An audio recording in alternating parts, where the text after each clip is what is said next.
Hi, and welcome to Hoffman's Hot Seat. I'm Tom Hoffman with One-to-One Media, and I'm joined today by David Petersen, CEO of Sense Networks. And today, David and I will be talking about the role of analytics in mobile marketing. David, thanks so much for joining us. Thanks for having me, Tom. So, David, can you talk a little bit about ways in which marketers can use analytics to better understand how consumers use mobile and then respond with relevant offers and so forth? Sure. Well, Tom, I think you hit it on the head in that relevancy is really key in mobile. And the trick in mobile is that there's not a ton of information out there on consumers. You know, a lot of things that work in the online world, like cookies, for example, don't really exist in mobile. And so the question is, how do you deliver relevant offers? How do you make an effective medium from an advertiser's perspective? Well, what mobile does have is location data. And the location data, location history that you have on a user can yield really interesting behavioral information about people's lifestyles, tastes, and interests, etc. And so what we've done at Sense Networks is looked at that historical information to try to figure out, could we develop hypotheses about you as a user, you as a person, based on your location history. And then we can use that in order to match relevant offers. Things that would be of interest to you, and do the whole thing anonymously, just based on historical location trails. So we're seeing great results with that so far today. We're able to generate kind of 4x the usual results that you could deliver by looking at offers available in market to you in your home market. We can do much better than that using all of this location history. Interesting. So if I could just follow that up, do you blend that information, the location information, along with whatever other information you may know about a customer, such as other background or historical information? Right. Well, again, I'd say in mobile, there isn't a lot of that. In mobile, you are very much anonymous. You remember that old quote about in the internet, nobody knows that you're a dog or whatever. And that's a lot less true today online. There are all kinds of cookies that are being tossed around among machines that identify you as a user and identify your interests.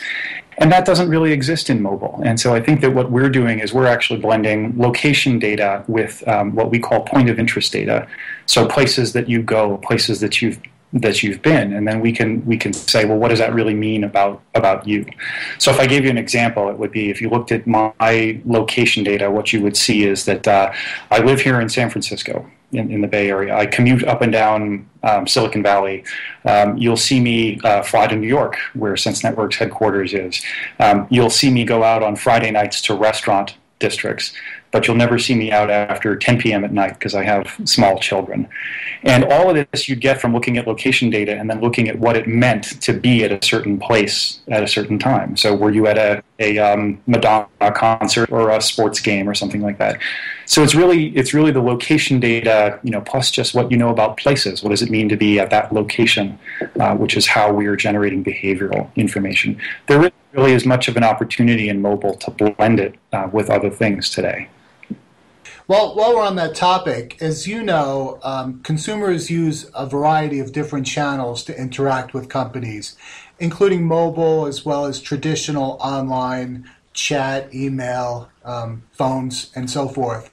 What are some ways in which companies can use analytics to get a better understanding of how consumers do use these various channels to interact with companies, again, to make sure that they're responding effectively to customers? Sure. So I'd start off with the idea that I think mobile is going to be a little bit of a different medium than other media types that traditionally marketers might use. If you start with television and you look what television has historically been good at, it's good at delivering a very broad reach. It's good at branding, at presenting you, the consumer, with you can see the lush interior of the Lexus automobile. Moving to online advertising offered the ability to do more targeting at an individual level. So to look at you and say, okay, well, you might be interested in a vacation package. We've seen that cookie before. And so lots more tailoring to tastes and interests that was available online and cheaper than television and easier to buy relative to only big brands could buy in TV. And I think mobile has both some limitations and some real opportunities compared to these other media types. So if you look at mobile and you look at the advertising form factor today, it's this little quarter-inch that's squeezed in at the bottom of the screen. So if you have an iPhone or an Android phone, you'll see the advertisements are very, very small. And that really limits your ability to present that nice Toyota car or something in that little spot. But what mobile does have going for it is the location data. And that makes it really the perfect medium to deliver offers of different kinds, like call to action kinds of offers, especially those that are from any kind of a marketer with physical points of presence. So that could be anywhere from a TGI Fridays, a McDonald's, all the way down to small businesses.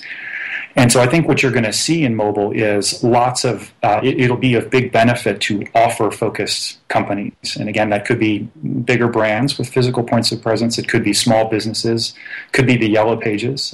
It could be companies like Groupon that I think increasingly you'll see many more companies look to use mobile in order to both drive new interest in their products as well as loyalty types of offers. Okay. Yeah, absolutely. So while we're talking about offers, if we could dive into that a little deeper, what are some ways in which companies can use predictive analytics to determine when to make a relevant offer to a customer? Right. Great question.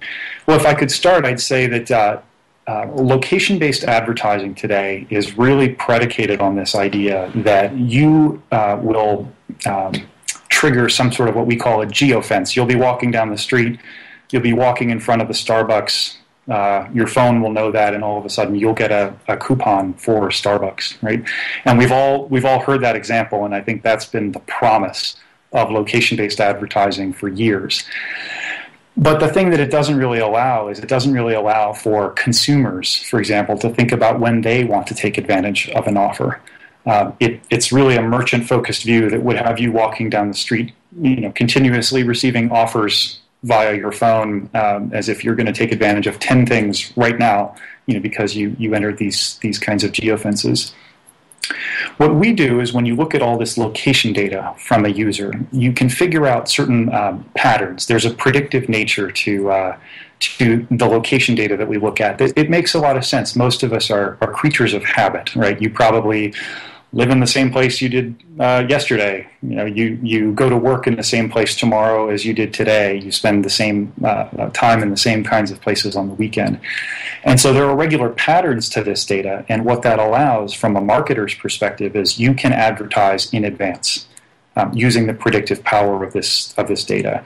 If we could determine, and we believe we can do that in a very safe way, consumer privacy safe way. If we can determine the kinds of places that you're likely to go, that I'm likely to show up in central San Francisco on weekdays, or I'm likely to show up in New York every once in a while, that gives marketers the opportunity all of a sudden to advertise in advance, to build awareness of their offer to a user, to reach their user or their potential customer before they've made a decision. You can now do that in advance. I like to use an example of, have you ever used Foursquare? Okay, so for example, I was up in Sonoma a couple weeks ago, north of San Francisco here, and I went to check in at my restaurant on Foursquare, and I noticed there was a deal across the street being sponsored by someone. It might have been Amex or somebody. And I thought to myself, well, gee, that's nice, but here I am, I've already ordered my beer at the restaurant where I'm sitting, and it really, from the other merchant's perspective, there's no real opportunity to try to sway me, to try to move me from one place to another. And so in that mode, you can't really reach a consumer when you want to, before they're about to make a decision. As opposed to what I'm saying is the predictive nature of the patterns that we follow says, okay, well, Tom, wherever it is that you work, I should be able to advertise to you based on offers in that work zip code all the time. I should be able to make you aware of half off on appetizer special, right, at the place near where you work or where you live, and be able to do that all the time. So we really think there's an enormous amount of power in the predictive nature of this data, the fact that there are all kinds of patterns and interesting things in there that can be harnessed, both that again, we have a very strong belief in making things safe for consumers, and a big belief in transparency and control and privacy. But at the same time, a big opportunity for marketers to try to reach people prior to making a decision, to try to deliver relevant ads to the user in order to make the whole medium more effective. Yeah, that sounds like it offers a great deal of promise. I'm wondering, are there any examples of companies that you know of now that are putting predictive analytics to work in that respect?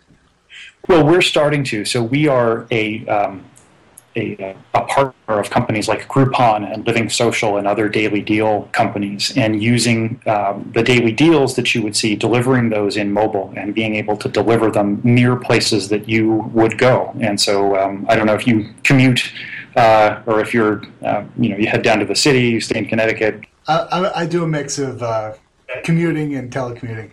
Okay, we'll see. So, we can deliver offers that might be near places that you go when you commute and places, where you are telecommuting. And so we already see terrific results in that. The ability to deliver deals near you drives 4 times the interest on the part of a consumer in those kinds of offerings. And if you step back, you think about it, it makes a ton of sense. Like, why would you be interested in stuff that's 50 miles away from you? Even if it's in a geographically defined market as part of Connecticut, you want things that are near you, that you can take advantage of, it doesn't require a change in your behavior in order to take advantage of a deal. I think that's what consumers are really looking for. And mobile is the perfect medium, in our opinion, for that, because it really unleashes the power of location data and predictive analytics. Well, David, this is a fascinating topic, and I appreciate you taking the time out to talk with us about it. Sure. Thanks very much, Tom. I appreciate it.